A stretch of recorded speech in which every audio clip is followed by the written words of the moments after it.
Bismillah walhamdulillah wassalatu wassalamu ala rasulillah Sayyidina Muhammad bin Abdullah wa ala alihi wa sahbihi wa man wala wa la hawla wa la quwwata illa billah. Rabbi shrah li sadri wa yassir li amri wahlul 'uqdatam min lisani yafqahu qawli. فسدد لساني واهد قلبي بحق سيدنا محمد النبي صلى الله عليه وسلم. دستوركم يا أهل الدرك ويا أهل الباطن ويا أهل النوبة ويا أهل النور. أما بعد. Hadirin jamaah yang dirahmati oleh Allah Subhanahu wa taala, alhamdulillah. Allah Subhanahu wa taala mentakdir kita untuk bisa berkumpul beriktikaf di masjid yang mulia ini untuk sama-sama mempelajari dan menghidupkan hadir di dalam majlis ilmunya Nabi sallallahu alaihi wasallam, yang mana Nabi sallallahu alaihi wasallam beliau memberi semangat kepada kita semua untuk selalu hadir, menyempatkan diri di majlis yang semacam ini, hingga Nabi bersabda, huduru majlis ilmin afdalu min salati alfi rak'ah wa syuhudi alfi janazah wa iyadati alfi marid, kama qala Nabi sallallahu alaihi wasallam. Hadirnya kita di majelis ilmu yang semacam ini, kata Rasulullah, lebih utama, lebih besar pahalanya daripada kita sholat sunnah 1000 rakaat di rumah, menjenguk 1000 orang yang sakit, dan menghadiri 1000 jenazah. 3000 amalan itu andaikan ditotal semua pahalanya dijadikan satu, masih kalah dengan pahala kita hadir sekali walaupun sebentar di majelis ilmu yang semacam ini. Karena itu majelis ilmu yang semacam ini adalah sarana bagi kita semua untuk beramal dan mendapatkan pahala yang sangat-sangat besar di sisi Allah Subhanahu wa taala. Semoga majelis kita ini rutinan di malam Kamis ini diterima oleh Allah Subhanahu wa taala. Amin Allahumma amin. Hadirin yang dirahmati oleh Allah, Al-Imam Ibnu Athaillah musanniful kitab berkata radhiyallahu anhu wa qala radhiyallahu anhu, man wajada samarata amalihi ajilan fahuwa dalilun ala wujudil qabuli ajilan. Man wajada, barang siapa menemukan, mendapati samarata amalihi, kepada buah perbuatan amalnya, ajilan, saat ini atau di dunia, fahuwa, maka itu adalah dalilun, tanda, ala wujudil qabuli, atas adanya diterima, ajilan, di waktu nanti alias akhirat. Jadi dalam hikmah yang ke-70 ini, Al-Imam Ibnu Athaillah As-Sakandari, beliau mengatakan bahwa orang itu tanda amal ibadahnya diterima oleh Allah dan akan mendapatkan pahala yang sangat besar, yang mana pahala amal itu tidak bisa dimuat oleh dunia, saking kecilnya dunia ini dibanding pahala. Tandanya apa? Tandanya dia di dunia itu merasakan buah dari amal ibadahnya. Jadi amal ibadah itu ada 2 balasan yang akan Allah berikan. Pertama pahala, ini khusus nanti di akhirat. Dan yang kedua adalah buah dari amal tersebut. Apa buahnya? Orang yang beramal soleh, terus tanda amalnya diterima oleh Allah, buahnya adalah dia semakin senang melakukan amal soleh. Enggak bosan dengan amal soleh tersebut. Kalau ada orang belajar istiqomah, kemudian dia tambah senang dalam istiqomahnya, enggak tambah bosan, berarti tanda istiqomahnya diterima oleh Allah. Ada orang belajar istiqomah sholat, terus tambah senang sholat, enggak bosan-bosan. Walaupun mungkin ada ujian ini itu, tetap dia enggak bosan, tetap dia taat, tetap dia tobat, tetap dia sholat. Maka ini tanda sholatnya diterima oleh Allah Subhanahu wa ta'ala. Sebaliknya kalau ada orang dia tobat misalkan, pengen berbuat baik, benahi sholatnya, tapi kemudian bosen, saya sholat kok ya gini-gini terus, hidup saya kok nggak berubah, kok saya kena masalah terus. Beramal soleh sekian lama nggak nambah dia seneng amal soleh, malah bosen. Wes gak usah sholat nih wes, aku sholat yang ini aja. Tambah bosen dia. Maka ini tanda amal perbuatannya ada yang salah dan tidak diterima oleh Allah. Harus dibenahi lagi, mungkin sholatnya ada yang kurang benar, mungkin hatinya ada yang kurang bersih, kurang ikhlas dan seterusnya. Walhasil intinya, orang itu kalau beramal ibadah kemudian tanda diterima, kelak di akhirat dikasih pahala besar oleh Allah, itu tandanya dia semakin senang amal ibadah. Bahkan kalau perlu dia semakin menikmati ibadah tersebut. Ini tanda berarti kelak di akhirat dia akan mendapatkan pahala besar dari Allah Subhanahu wa ta'ala. Nah, karena itu Al-Imam Hasan Al-Basri radhiyallahu anhu beliau pernah menasihatkan begini.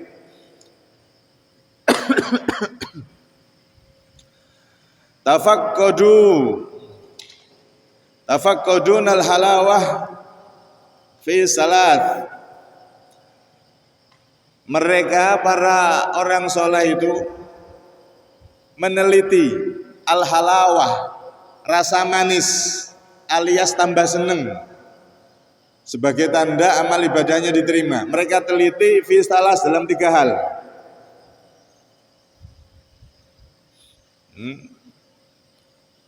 Tafaqqudul halawah, ini nunnya ini kebanyakan ini. Kalau ala suwab nunnya tidak ada, fi'il amr. Tafaqqudul halawah, kalian telitilah rasa manis dalam ibadah alias tambah senang ibadah di dalam 3 hal. Fa in wajadtumuha fa abshiru wamdu. Jika kalian menemukan 3 itu, maka bergembiralah dan teruskanlah liqasdikum, tujuan kalian. Fa illam tajiduha, jika kalian tidak mendapati 3 hal ini, fa'lamu annal baba mughlaqun, sesungguhnya pintunya Allah alias diterimanya amal telah tertutup. Jadi intinya, kalau kita melakukan 3 hal ini kok tambah seneng, enggak bosen, berarti tanda amal ibadah kita diterima sama Allah. Kalau di 3 hal ini kok bosen, berarti tanda amal kita belum diterima oleh Allah, belum bisa menghasilkan pahala. Perlu diteliti, dibenahi lagi. Apa yang pertama? Inda tilawatil Quran, ketika membaca Al-Quran atau mendengar Al-Quran. Membaca kalau bisa, kalau enggak, kalau ada bacaan Quran bagaimana? Apakah bosan? Apakah seneng? Kalau seneng berarti tanda amal ibadah kita diterima oleh Allah. Lah kalau bacaan Quran sama nyanyian ternyata lebih disenangi nyanyian, berarti hati-hati, tanda amalan kita belum diterima sama Allah. Al-Quran. Orang itu kalau sudah baca Al-Quran kan, atau mendengar Al-Quran, wajilat qulubuhum wa idza tuliyat alaihim ayatuhu zadatuhum imana wa 'ala rabbihim yatawakkalun. Al-Qur'an itu kalau sudah dibaca, mereka orang-orang yang beriman itu akan bertambah imannya, tambah seneng. Oke. Dengar Al-Qur'an itu seneng. Bukannya bosan, bukannya sumpek. Masjid muter qiraah sebelum adzan, seneng dengar qiraah. Bukan malah merasa terganggu. Kalau merasa terganggu berarti koreksi, ibadahnya belum diterima sama Allah. Tanda ini. Kalau mendengar Quran kok seneng, alhamdulillah berarti tanda ibadahnya insya Allah akan diterima oleh Allah Subhanahu wa Ta'ala. Ini yang pertama. Yang kedua, indad dzikri, ketika berzikir. Ketika berzikir, apakah ada rasa bosan atau seneng? Nah, zikir sama Allah, tambah lama, tambah seneng. Zikir sama Allah, nggak ada rasa bosan, nggak ada rasa capek, berarti tanda diterima amalnya. Nah, kalau zikir males, apalagi tidak pernah zikir, hati-hati, tanda amalnya belum benar, belum diterima oleh Allah Subhanahu wa Ta'ala. Wa inda sujud, dan ketika sujud, ketika sholat, ini barometer ini. Kalau sholat itu bagaimana? Apakah bosan dengan sholat yang telah dia lakukan? Seperti tadi itu, wah saya sudah sholat, sudah tobat, lah kok hidup saya kok masih susah terus, wes bosan, wes gak usah sholat nih wes. Kalau bosan dengan sholat, berarti tanda ibadah selama dia tobat ini belum diterima oleh Allah Subhanahu wa Ta'ala.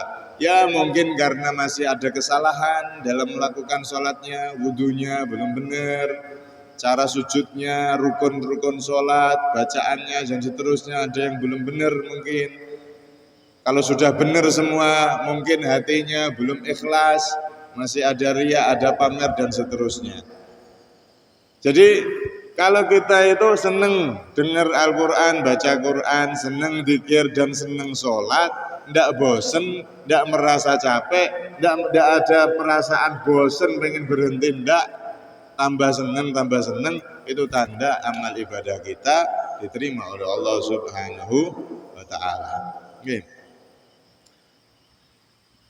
Selain tanda diterimanya hanya amal itu adalah kita tambah seneng ibadah, setiap amal ibadah itu ada buah-buah yang lain juga.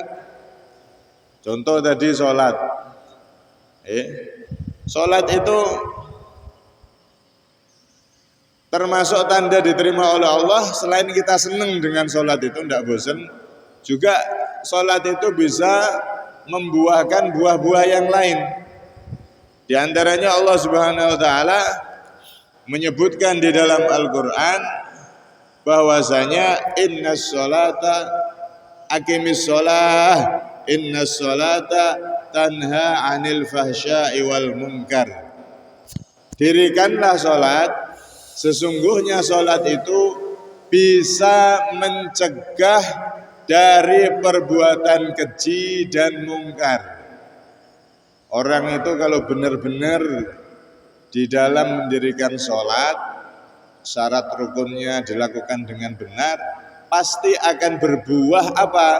Menjauhkan dirinya dari perbuatan keji, perbuatan mungkar, perbuatan maksiat. Pasti itu.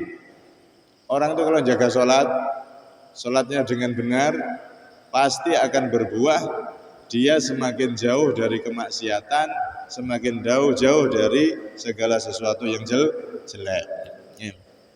Pernah suatu ketika di zaman Nabi itu, kana fatan minal ansor yusalli shalawatil khamsa ma'a Rasulillah sallallahu alaihi wasallam. Ada seorang pemuda dari sahabat Ansor. Dia ini jamaah terus sama Rasulullah, masih muda. 5 waktu jamaah sama Nabi di Masjid Nabawi. Kurang apa ini? Pemuda sholat di Masjid Nabawi Madinah, dia sahabat yang jadi imam Rasulullah SAW, dan dia sholat 5 waktu penuh full sholat di masjid sama Nabi SAW. Tapi pemuda ini setiap harinya masih maksiat. Wes segala macam bentuk maksiat dilakukan sama dia, tapi tetap sholat, rajin sholat. Ini bahasanya kan STMJ, sholat terus, maksiat jalan. STMJ, sholatnya jalan, maksiat jalan. Ini terjadi di zaman Nabi. Ada sahabat muda yang rajin sholat 5 waktu jamaah sama Nabi, istiqomah. Tapi juga istiqomah maksiat. Ya mabuk, ya judi, ini itu. Dia istiqomah dalam melakukan kemaksiatan. Semua kemaksiatan, semua hal-hal yang jelek itu dilakukan. Akhirnya dilaporkan sama Nabi, wahai Rasulullah, ini loh pemuda itu Nabi, yang sering jamaah terus itu. Ternyata dia itu, wahai Nabi, kami lihat dia itu ahli maksiat. Maksiat ini, maksiat itu, maksiat ini, maksiat itu, semua maksiat dia lakukan. Nabi dilapori seperti itu. Tapi dia istiqomah sholat, wahai Nabi. Bagaimana itu Nabi? Apakah kita usir dari masjid atau bagaimana? Maka jawab Nabi apa? Inna sholatahu tanhahu yauma. Biarkan. Sesungguhnya sholatnya dia yang dia lakukan tiap hari itu nanti suatu hari akan mencegah dia, menghentikan dia dari perbuatan mungkar dan kemaksiatannya. Nabi ngomong gitu. Subhanallah, enggak lama. Benar, pemuda tersebut setelah rutin sholat sama Nabi di masjid, suatu ketika tobat. Benar-benar tobat, enggak melakukan maksiat sama sekali. Subhanallah, benar sabda Rasulullah, benar firman Allah Subhanahu wa taala. Orang itu kalau tetap jaga sholatnya diperbaiki, perbaiki, walaupun masih berlumuran maksiat, suatu ketika nanti akan ditarik oleh sholat tersebut, dia akan tobat berhenti dari semua maksiatnya. Ini buah daripada sholat. Buah daripada sholat bisa mencegah seseorang dari maksiat. Ada lagi yang dilaporkan sama Nabi, wahai Nabi, ini sahabat ini dia rajin sholat, tapi rajin mencuri, nyolong. Dia rajin sholat Nabi, tapi juga rajin juga mencuri. Maka dijawab dengan jawaban yang hampir serupa sama Nabi. Innahu sayanhahu ma yaqul. Sesungguhnya kalau dia rajin sholat, nanti bacaan-bacaan yang dia baca dalam sholat itu akan merubah dia suatu ketika bertobat kepada Allah Subhanahu wa taala. Subhanallah, benar. Akhirnya orang ini lama-kelamaan pun bertobat, berhenti dari mencurinya. Berkah istiqomah, seneng sholat, walaupun masih dalam keadaan lumuran maksiat, tapi kalau sholat itu seneng, tetap sholat, jaga sholat, nanti akan ada buah selanjutnya. Dia akan dicopot, dilepas berkah sholatnya dari kemaksiatan yang dia lakukan. Cuman ini bukan berarti, berarti kita sholat, maksiat dulu nggak apa-apa ya, bukan begitu. Oke. Ini ada orang sholat terus istiqomah, dia masih dikuasai nafsunya, nggak kuat, masih maksiat, nggak apa-apa. Jangan sampai ada kata-kata, alah kamu tuh maksiat, alah kamu tuh mabuk, alah kamu judi kok sholat, terus nggak usah sholat, maksiat kok sholat, nggak diterima sholatmu. Loh, ini kata-kata seperti ini kan sering kita dengar kadang-kadang. Ini adalah tipu daya setan. Yang mengatakan seperti itu berarti salesnya setan. Wes wong maksiat, wong elek kok sholat ning masjid. Wes orang gonmu itu enggak pantas kamu ke masjid, kamu orang jelek, preman gitu. Jangan katakan seperti itu, tetap sholat. Walaupun masih dalam keadaan banyak maksiat. Masih mending itu mau sholat. Lah kalau sudah maksiat enggak sholat berarti double dosanya. Dosa maksiat dan dosa tidak sholat, double dosanya. Na'udzubillah min dzalik. Karena itu kalau ada orang yang preman, jelek misalkan, kalau ke masjid jangan diolok-olok, wis tobat jadi kiai rek, wis alim, jangan begitu, malah ngendor-ngendori. Justru diberi semangat, terus ke masjid. Walaupun belum bisa tobat 100% tidak apa-apa, tetap terus ke masjid. Nanti berkah ibadahnya, istiqomah sholat, istiqomah ke masjid, maka maksiat-maksiat yang masih belum bisa dia tinggalkan akan diberi kekuatan oleh Allah, bisa ditinggalkan. Itu buah daripada sholat. Di antaranya lagi yang disebutkan oleh Allah Subhanahu wa taala, orang itu kalau istiqomah sholat, Allah Subhanahu wa taala juga menyatakan wa'mur ahlaka bis shalah wastabir 'alaiha la nas'aluka rizqa nahnu narzukuk. Perintah itu keluargamu untuk selalu sholat 5 waktu. Wastabir 'alaiha, sabar untuk terus melakukan sholat. La nas'aluka rizqa, aku enggak meminta rizki kepadamu, kata Allah. Aku enggak minta kamu bayar, enggak minta rizki sama kamu, enggak, tapi nahnu narzukuk, aku yang akan memberikan kamu rizki. Maksudnya apa? Kalau ada orang istiqomah sholat, keluarganya dijaga, diteliti agar semua penghuni rumahnya juga sholat. Jangan sampai ada di rumah kita ada orang yang tidak sholat. Istiqomah sholat dan perhatikan keluarganya, semuanya juga dikontrol, harus sholat semua. Jangan sampai kita sebagai orang tua itu cuman perhatian segi makanan. Kadang-kadang anak belum makan, makan belum? Makan 3 kali diperhatikan. Sudah belum? Ini siang makan, malam makan diperhatikan, tidak pernah telat. Tapi kadang-kadang kita kurang perhatian atau bahkan tidak perhatian, sholat belum? Atau ayah, ibu atau suami istri sudah sholat belum? Enggak diingatkan, enggak saling mengingatkan. Padahal sholat ini yang paling penting. Kalau makan tuh orang lapar dia akan cari makan, Pak. Tapi kalau sholat harus saling mengingatkan sehingga dirinya istiqomah sholat, juga keluarganya, penghuni rumahnya diusahakan, dikontrol, semuanya juga harus sholat. Kalau sudah begitu, dia istiqomah sholat dan istiqomah ngajak keluarganya untuk tetap sholat, terus sabar sholat dilakukan, maka dia akan diberi kelancaran rezeki, keberkahan rezeki oleh Allah Subhanahu wa taala. Jadi buah sholat itu banyak. Bisa mencegah dari kemaksiatan, bisa melancarkan rezeki dan lain-lain. Yang jelas kalau ada orang beramal di dunia, kemudian dari amal ibadahnya itu membuahkan kedekatan kepada Allah, membuahkan rasa senang, tambah senang ibadah, membuahkan anugerah-anugerah Allah di dunia, tanda amal ibadahnya kelak akan membuahkan pahala di sisi Allah di akhirat. Tapi kalau orang itu tadi itu ibadah sholat bosen sama sholatnya, tanda amalnya selama ini nggak diterima oleh Allah dan di akhirat nggak ada pahalanya. Makanya hati-hati.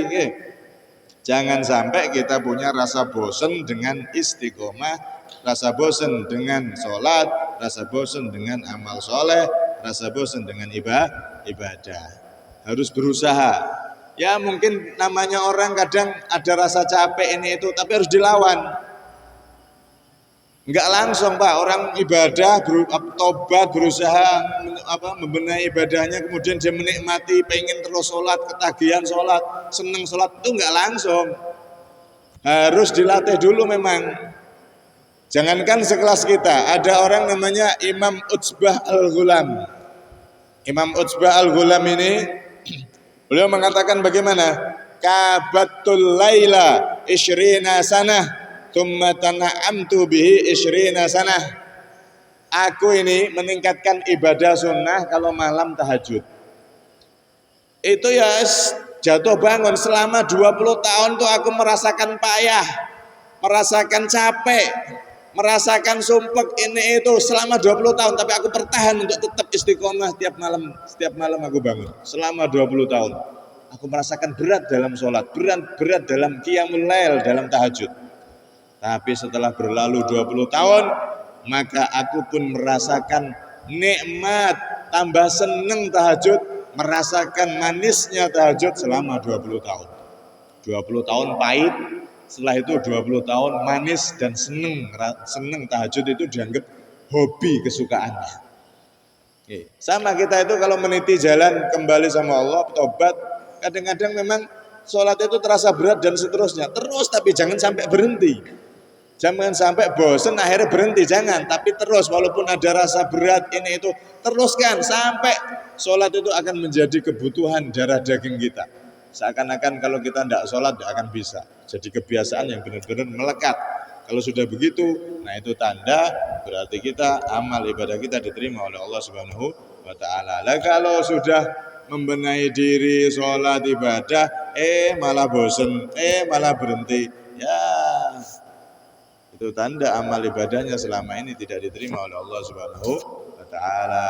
Man wajada thamarata amalihi ajila fahuwa dalilun ala wujudil qabuli ajila. Barang siapa yang mendapati buah amalnya di dunia ini, dia beramal, tambah senang ibadah, tambah dia jauh dari maksiat, tambah dia dilancarkan rezekinya, kehidupannya, masing-masing setiap hamba itu buah yang didapatkan dari amal solehnya itu beda-beda. Ada yang berbuah satu, ada yang berbuah dua, ada yang lengkap. Yang penting kita terus istiqomah itu jangan sampai berhenti. Kalau sudah seperti itu, ada orang ibadah tambah senang ibadah, nggak pernah berhenti, nggak pernah bosan, dia terus meneruskan ibadah istiqomah sampai akhir hayatnya, maka itu tanda dia diterima oleh Allah Subhanahu wa taala kelak di akhirat, diberi pahala yang besar oleh Allah Subhanahu wa taala. Nah, para ulama dulu juga ada. Mereka mengatakan kuntu aqra'ul Qur'an fala ajidu lahu halawa hatta talautuhu ka'anni asma'u min Rasulillah sallallahu alaihi wasallam. Aku ini awalnya dulu baca Quran, itu aku enggak menemukan rasa senang apa-apa, hampa rasanya. Sudah baca Quran tapi hati saya enggak bertambah senang atau gimana, biasa-biasa aja. Enggak merasakan tambah enak enggak. Lama itu saya baca seperti itu, tapi tak paksa terus, istiqomah terus, jangan sampai berhenti terus. Akhirnya sampai aku menemukan dalam bacaan Quran itu sampai nikmatnya aku baca Quran, seakan-akan aku mendengar bacaan Quran dari Rasulullah SAW. Saking nikmatnya baca Quran, seakan-akan dia dengar bacaan Quran itu dari Nabi SAW. Saya sering contohkan, orang rokok itu tidak langsung nikmat, Pak, gitu. Orang rokok kan awalnya pahit, tidak enak. Pahit sudah, tapi kalau terus, ngalah-ngalahi semuanya. Enggak makan enggak apa-apa, yang penting rokok malah semboyannya ngoten, wong sing ahli rokok. Itu semua menandakan apa? Semuanya itu memang harus dilatih terus, diistiqomahkan terus, jangan sampai putus, sehingga kita akan benar-benar mendapatkan buah dari amalan tersebut di dunia ini sebelum pahala besar kelak di akhirat. Pada intinya semua amal ibadah, baik sholat, sodako, ataupun dzikir, baca Quran, dan semuanya itu amal soleh itu semua tanda kalau diterima oleh Allah. Kita tidak bosan, tidak berhenti, alias pengen terus untuk dilaksanakan sampai akhir hayat. Itu tanda diterima kelak di akhirat, dapat pahala. Sebaliknya kalau ada orang beramal soleh tapi bosan kemudian berhenti, tanda amalnya selama ini tidak diterima oleh Allah Subhanahu wa taala. Karena itu Allah dalam Al-Qur'an menyatakan apa? Man amila minkum sholihan min dzakarin aw untha wa huwa mu'minun falanuhyiyannahu hayatan thayyibah. Barang siapa yang beramal soleh dari manusia ini, laki-laki atau perempuan, min dzakarin aw untha wa huwa mu'minun, dia dalam keadaan beriman. Ada orang beriman laki-laki atau perempuan, dia beramal soleh, falanuhyiyannahu hayatan thayyibah, maka amal solehnya itu akan membuahkan kehidupan yang indah sebelum mendapatkan pahala kelak di akhirat. Jadi sebelum dikasih pahala di akhirat, dikasih kehidupan yang indah di dunia. Apa itu kehidupan indah? Dia diberi rasa bahagia dalam hidup di dunia ini, diberi ketentraman, diberi kebahagiaan, diberi rezeki yang halal, diberi rasa cukup di dalam hatinya, sehingga dia mendapatkan buah dari amalannya berupa hal-hal ini tadi. Orang itu kalau amal baik, maka ada imbasnya, kehidupannya akan bertambah, dirasakan enak, dirasakan tentrem, dan seterusnya. Ini buah di dunia. dan di akhirat kelak akan diberi pahala besar dari Allah Subhanahu wa taala. Semoga kita termasuk hamba-hamba yang bisa merasakan buah amal ibadah kita di dunia dan kelak mendapatkan pahala besar di akhirat. Amin Allahumma amin. Semoga kita diberi istiqomah dalam sholat, istiqomah dalam zikir, istiqomah dalam baca Al-Quran, istiqomah dalam menuntut ilmu, hadir di majelis ilmu yang semacam ini. Kita diberi istiqomah dan diberi rasa senang, ya, bisa menikmati ibadah itu semua, sehingga kita menjadi orang-orang yang benar-benar kelak di akhirat mendapatkan pahala dari semua ibadah-ibadah yang dilakukan. Amin Allahumma amin. Terakhir, ada pertanyaan, bagaimana kalau saya ini sudah istiqomah lama sudah, tapi kok enggak dapat rasa nikmat sama sekali dalam ibadah ya? Misalkan saya sudah 20 tahun, 40 tahun, tapi sholat, ibadah saya belum merasakan nikmat apa-apa, masih seperti awal saya tobat dulu. Maka berarti apakah ini saya enggak diterima amal ibadah saya sekian puluh tahun ini? Maka hati-hati, jangan sampai kita tertipu kemudian berhenti, jangan. Tetap terus, walaupun kita tidak merasakan nikmat apa-apa, tetap terus. Barangkali Allah berarti pengen memberikan kita pahala dan buah amal kita semuanya dikasih di akhirat. Sebab orang itu kalau dikasih rasa enak ibadah rasa nikmat dan lain-lain, itu nanti khawatir bisa mengurangi pahala akhirat. Justru kalau kita ibadah kok nggak ada rasa apa-apa, ya saya sudah tobat lama loh, dari umur 20 tahun, 40 tahun, tapi kalau sholat ya kayak awal tobat dulu, nggak ada rasa enak, podo aja. Justru malah berbahagialah. Barangkali berarti kita dipilih jadi orang yang pengen dikasih oleh Allah pahala plus buah alias bonusnya nanti semuanya dikasihkan di akhirat. Intinya apa? Tetap istiqomah, tetap terus ibadah sampai mati. Dah, itu berarti tanda kita insya Allah amal ibadah kita diterima oleh Allah Subhanahu wa taala. Allah a'lam bishawab. Kurang lebihnya minta maaf. Hadza minni wal afa minkum. Assalamualaikum warahmatullahi wabarakatuh.